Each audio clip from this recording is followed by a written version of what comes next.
G'day and welcome to Cuba de Rio. I'm Matt Scholar, and I know it's been another long while since I've done one of these, but there's many reasons to that. First being, I spent the first week and a bit of this period with Spanish-speaking people only, and so I never got the chance to get an interview, which usually is the thing that gets me moving into putting these episodes together. But those couple of weeks were fantastic, and you're going to hear all about that in a second. And we started near Buenos Aires in the city of Rosario before moving up to visiting my brother's old host family in far north of the state of Santa Fe in a town called Reconquista. From there, I caught a long bus through to Cordoba, stopped a couple of days, had a great time there, and moved swiftly through to the wine country of Mendoza. So, all to come. Enjoy.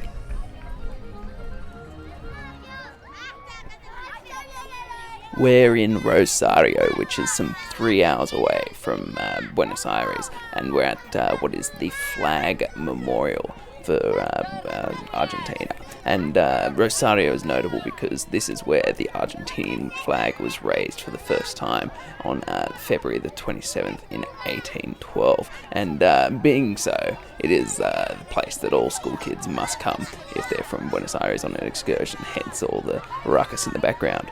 But the guy that designed the flag is quite the national hero. He's a bloke called General Manuel Belgrano. His full name is a bit of a mouthful. It's Manuel Jose Joaquin del Corazon de Jesus Belgrano. And he's notable for one, designing the flag and being a national hero in the Walls of Liberty that Argentina had, and also for having the most ridiculously lying last words, which were apparently "Ay, patria mia," which means "Oh, the fatherland," which just that doesn't exist. No national hero would have those words.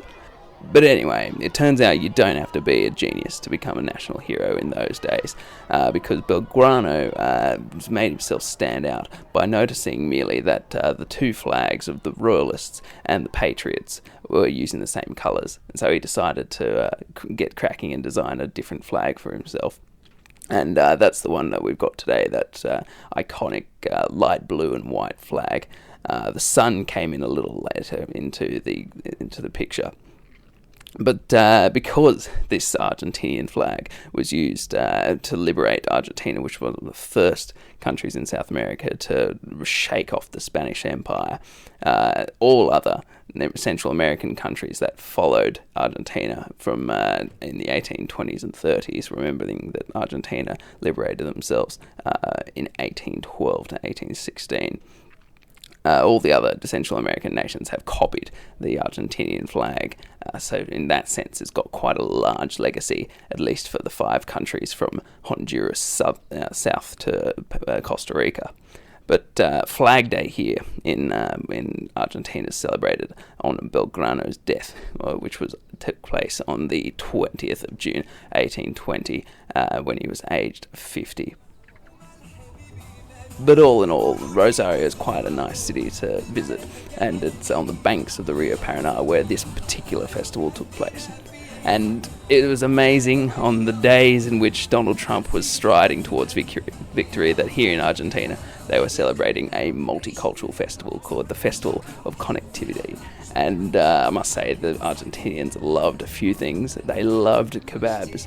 There were the Iranian community, the Turkish community, the Iraqi community, the Palestinian community. They all had these huge kebab stands with massive queues of Argentinians queuing up for them. But the best thing had to be the dancing, and so we'd seen all the Middle Eastern dancing from Argentinians with Middle Eastern bloodlines still, but the best must have been these Russian dancers. These were all tiny little kids, and one of them was doing his Russian sort of squatted goose stepping so enthusiastically that he nearly fell off the stage, and it was just brilliant. Everyone enjoyed all the multicultural festivities in Rosario on this particular evening. And then I headed up north to Reconquista to share some time with Dani and Marisa, who are my brother Tim's host parents here in Argentina. He stayed 6 months with them in the town of Reconquista, which has a notable feature in that it's got the mighty Rio Paraná right next to it, just like Rosario to the south. However, the Rio Paraná here is a lot more wild than that you find in the south, and we took the time to go fishing, which was the definite highlight of my time here in Reconquista. I was out with Dani and his mates, Hector, and they just tore into each other, being two old blokes, or medium-to old blokes, the whole time, just taking the piss out of each other while we were just casting lines and pulling out so many fish. Like, I increased my fish size enormously. I pulled out this little catfish-looking thing that was about 25 to 30 centimetres long, and that was sort of a middling catch for the day. Dani pulled out larger ones as well, but the majority of the fish that we caught happened to be these tiny little sort of juvenile fishes, and when they got caught on the hook, they made the funniest sounds as you tried to remove them.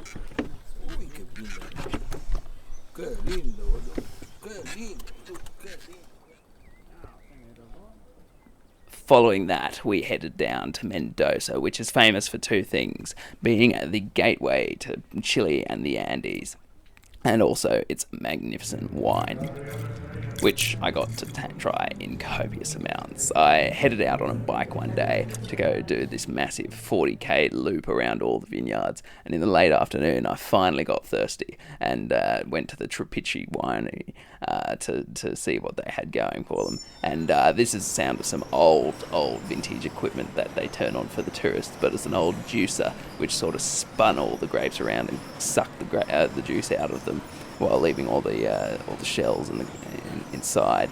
And I must say, the top tip for this podcast is go in the late afternoon, because when you eventually sit down for the tastings, it is the guide's end of the day as well. And so he'll sit down and he'll share a couple more bottles with you. And we got to try a red and this sparkling white.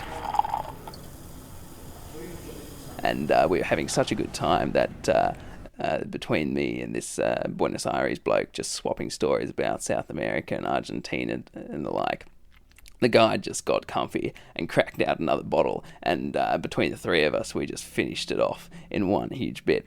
And wine consumption in Argentina is still quite high, but it's about 15 litres a year per person here in Argentina. But that's nothing compared to what it was at the peak of wine production in the Mendoza Valley, when per person Argentinians were drinking an amazing 90 litres of wine per person per year. And that particular year was the peak of Argentinian consumption in 1912. 90 litres! But in addition to that, Mendoza is known for where San Martin, the great liberator of Argentina, crossed the Andes in 1817, and he took some 3,500 men with him. And it took them 25 days with multiple columns passing over multiple different passes into the Santiago Valley on the other side. Mendoza is level with the Chilean capital there. And he got around to liberating Chile and then headed north to liberate Peru as well. And San Martin is the other national hero, in addition to Manuel Belgrano, who helped liberate the South America from the grip of the Spanish monarchy and the Spanish Empire. So Mendoza, absolutely fantastic. The backdrop of the Andes on this wine country is absolutely fantastic. And the drops are in a class of their own.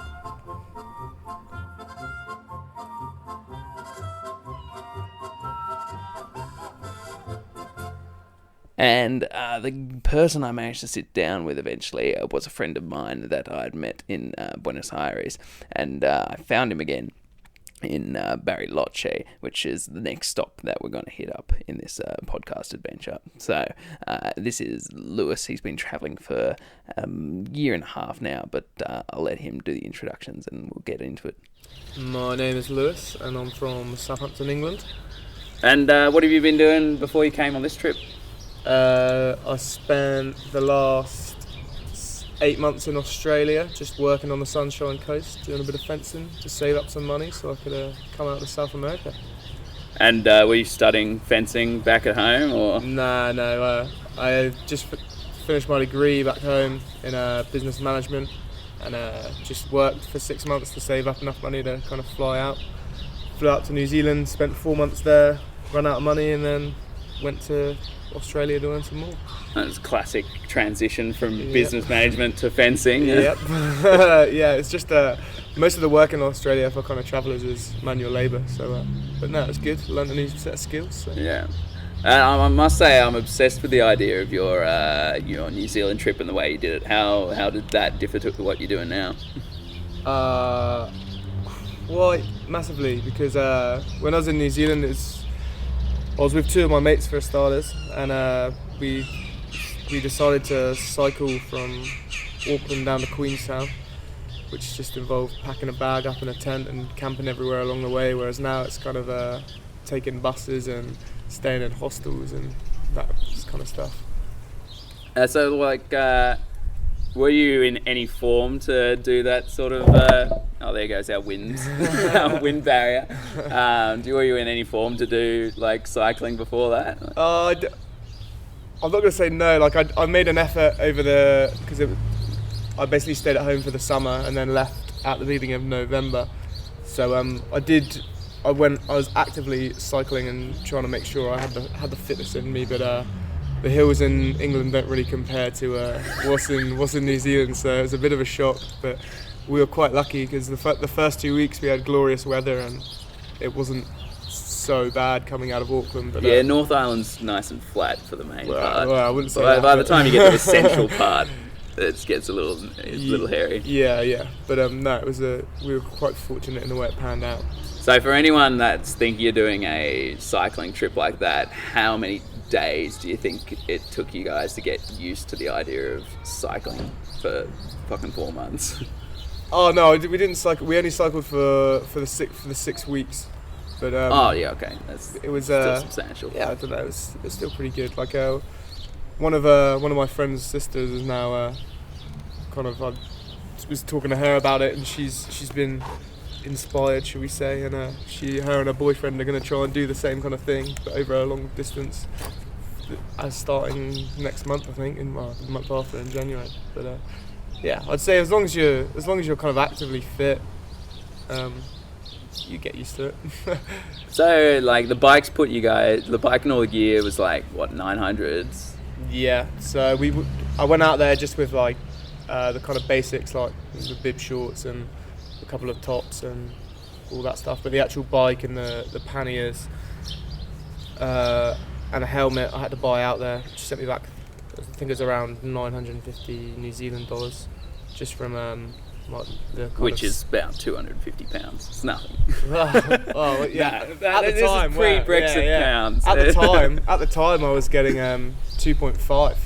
Oh. To the dollar, and I went back there. I went back there for a week just before I came here. Good old days. You wouldn't even get that to a peso these days, you poor devils. I think it was 1.7 the last time I left. So yeah, it's changed a bit.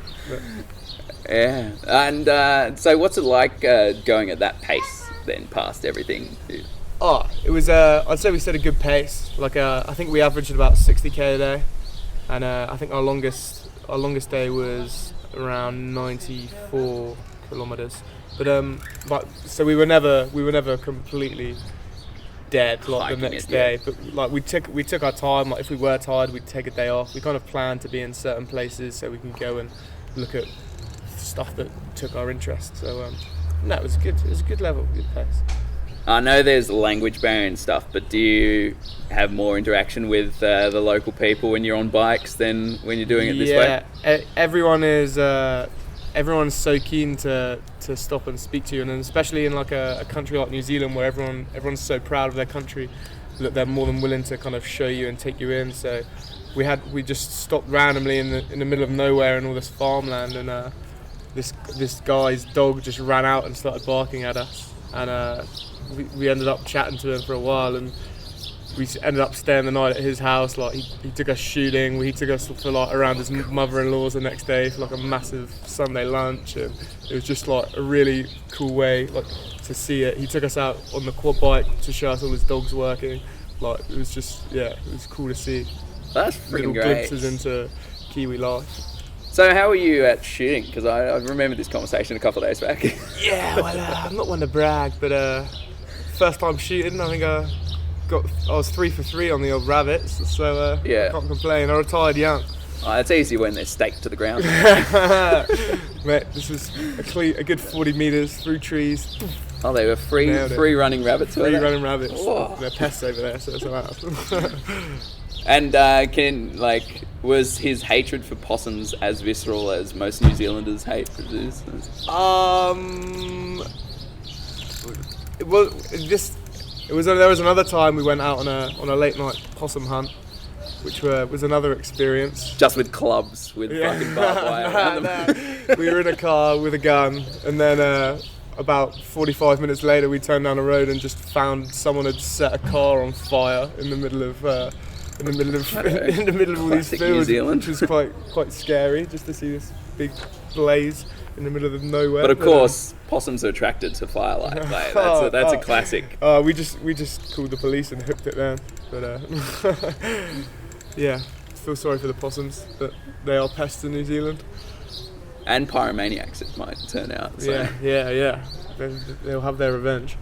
So when you finished up in New Zealand, you headed over to Australia and picked up the fencing job. Yeah.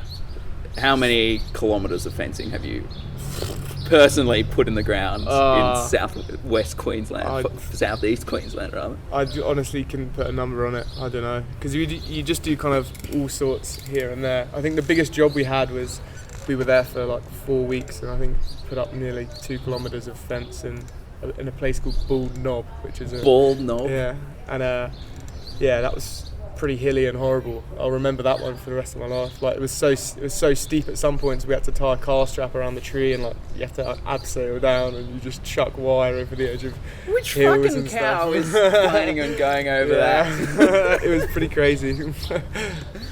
And so what type of fencing are you most partial to? Like, because you would have done wire fencing, were you doing posts or anything of that nature? Yeah, bit of post and rail. They're always nice. I don't know. I still don't really know loads about fencing. I just kind of pick up a bit. I love getting experts on this podcast, and I've never had someone that's had any experience with fencing whatsoever. So you're our go-to man. Yeah, just better not show the boys. So any top tips when it comes to fencing? Any techniques? Getting that shit in the ground? Yeah, there's a few tabs that were thrown around, but you just gotta get into it.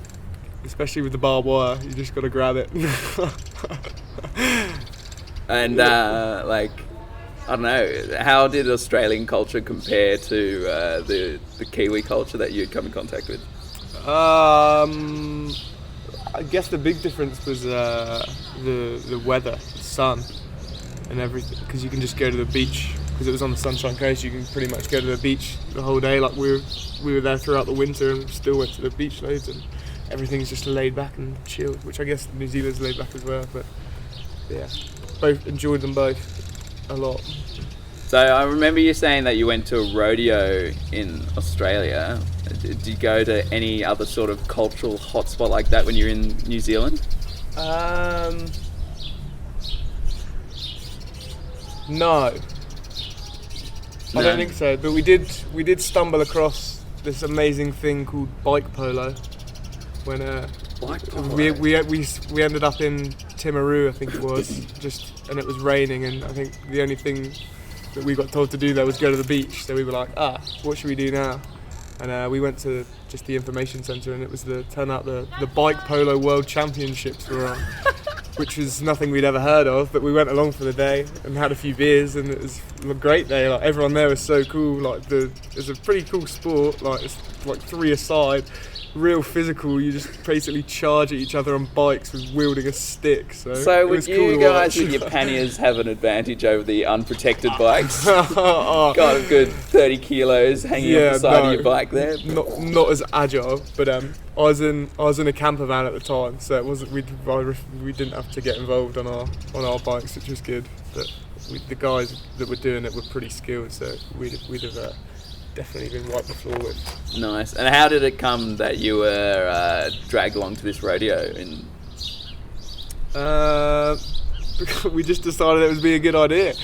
You see the posters up. Dragged yourself. Over there. Yeah, to we this dragged cultural ourselves. event. Yeah, I'm not gonna. Yeah, it's a bit out in the sticks. So yeah, we're gonna go to a rodeo. We heard it was fun. Like someone had been last year and said it was fun. So yeah, an excuse. It was on a Friday night, so it's just an excuse to go out and have a few beers.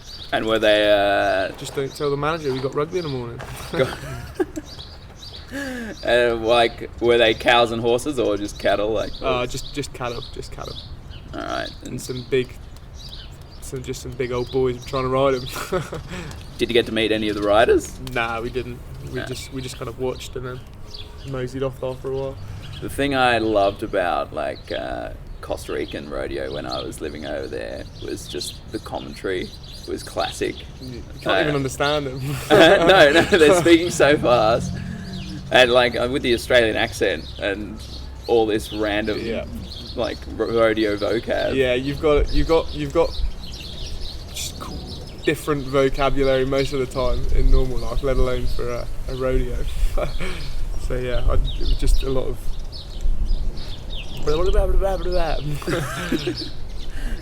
What's your favourite Aussie word? That's it. I'm gonna go for a phrase, which is punching durries. Punching durries. I'm sure there was tons of people that were punching durries in the fencing cohort there. Oh yeah. Manual labour comes hand in hand. Yeah. When would you sort of knock off early? Would you go to the pubs or anything, or would you just bug it after a day out in the sun? Yeah, it gets to you. But no, we start about 7, and we start at 7, and then the hours are generally 7 till 3:30, but like you can finish anywhere depending on the job. So some days you'll finish at 12, so other days you'll finish at 5 or 6, depending on who you work with. So you get a real mix. But yeah, didn't really. There'd be a cold beer in the fridge at home, but I wouldn't really go to the pub after or anything. You're just a bit tired and you want to go home and shower because you're just filthy the whole time. So let's address the other Australian stereotype then. Did you come across any creepy crawlies and snakes and deadly bloody creatures, mate? Yeah, I was gutted. I hadn't seen any until my second to last day at work, and 2 meters away from me a brown snake popped out and wheeled across the path, and there was loads of magpies gunning for it, which was pretty cool. But yeah, that was the most dangerous thing I've seen. I saw one big spider. At my mate's house. Oh, nice. Yeah. Not too bad. Yeah. Did the magpies give the fences any grief? Because they're fucking vicious. Yeah, they can be. Nah, we were alright. No grief from magpies. Yeah. Alrighty. So then you hopped across the Pacific to South America. Yeah. How long have you been over here? Will be 3 weeks on Sunday, and today's Thursday. So. Nice. And what countries have you hit up in that time? I've just been in Argentina. So I was meant to be leaving today, but the Chilean border patrol are on strike. So I think there's no hope of us getting across today. So I'm gonna have to hold out one more night until tomorrow. All right. And what's the rush to get over the border and into Chile? What are you doing there? I'm not so much in a rush, but in a week and a half or so, I'm doing a work away so I'm going to hopefully be working on it's a little farm in a place called Lele, just 100 k's out of Santiago, just to do a bit of general maintenance. Apparently they've got a fence that needs fixing, so I'll see if I can remember anything or be any help there. But mate, the muscle memory will just click into action. You'll be able to put those posts in the ground in 2 swipes. So how's like Argentinian people and culture and that? Oh yeah, amazing. The people are so nice, and for me, I don't speak the best of Spanish, but I can generally get my point across, and everyone's sat at the bus station hoping I'm in the right place. Everyone's keen enough to talk to you and help out and try and improve on their English as well. I'm quietly impressed by your Spanish as well, because it is quite like you've got a conversational level, and there's no way you learn all that in 3 weeks. So no. Where does that come from? Oh, it's just back from being at school. I think I studied it for I would have done 5 years at school, but that was not taken the most seriously until like the last couple of years, and I actually started to really enjoy it. And then I did 1 year at A levels, and then kind of wished I'd carried on trying to speak it. So I think it gives me the opportunity out here to see if I can improve. And yeah, That is the first time I've actually known anyone from an Anglophone country to actually learn some of another language. Yeah. Even though they've studied it for years, we're hopeless. Yeah, that's the thing. Like, everyone studies a language at school generally in the UK for like 5 years. Well, we did 5 years, probably about 3. But like, no one you're at school, so you kind of just go straight out. But I like the idea of being able to speak another language. And, yeah. Well, I'm always like to end on a sort of positive note, but I don't think we've had a Brit on post-Brexit. So, thoughts, please? We'll just see what happens. Yeah. There's a lot of doom and gloom at the start, but everyone knew it was going to be a step into the unknown. So there were the positives for staying, obviously, but I'm kind of excited to just see what happens in the next few years, providing it doesn't. It doesn't all completely flop. And what about Trump then? Because I haven't done an interview since his ascension to the throne. Another shocker, 2016. It's been a great year for me, but a fucking terrible year for the rest of the world. Again, I don't know. I don't know masses of American politics, but it's got a global.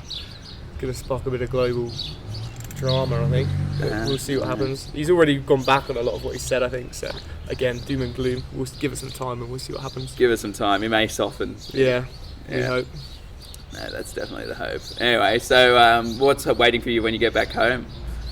My dog. Your dog. What's your dog's name? Little Noola.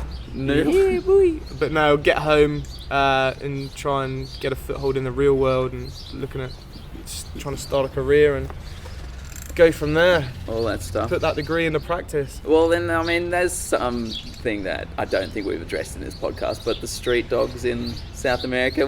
How do you love them? Yeah, they're pretty sick. It's not for now. It's nice because everyone treats them nicely. Like, all the locals kind of are just really nice to them. But I have a feeling that when I head further north, there's going to be a bit more abuse on show. Yeah, Santiago's street dogs, I'm not sure, will be as well kept and fed as they are here in Bariloche. I'm not banking on it. Oh, alrighty. Well, thanks for coming on the podcast, man. I've got a bus to catch for 24 hours, so yeah. Congratulations. Good luck on your trip. Cheers, bud. And that's it for another week. And if you enjoy what you listen to, make sure you like the Facebook pages. There's plenty of photos that fill in the gaps of what I haven't told you and the like there. And in addition to that, make sure you leave a review on iTunes, as that really helps us out.